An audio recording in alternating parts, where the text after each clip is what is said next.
Lord of glory, hear our prayer.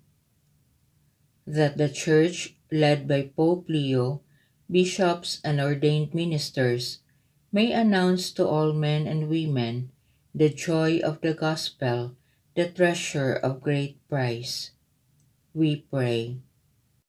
Lord of glory, hear our prayer.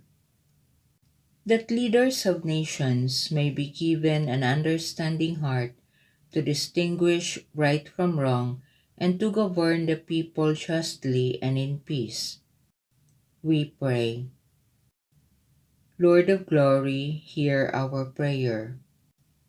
That those who are rich in talents and possessions may put their gifts and goods at the service of people, especially the poor, the sick, and the needy. We pray. Lord of glory, hear our prayer.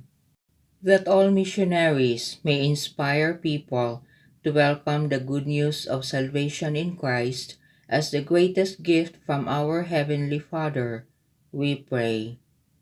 Lord of glory, hear our prayer. That the Lord may bless grandparents and the elderly with health, peace, and joy, honoring them as treasures of wisdom and faith, we pray. Lord of glory, hear our prayer. In silence, let us pray for our own personal intentions.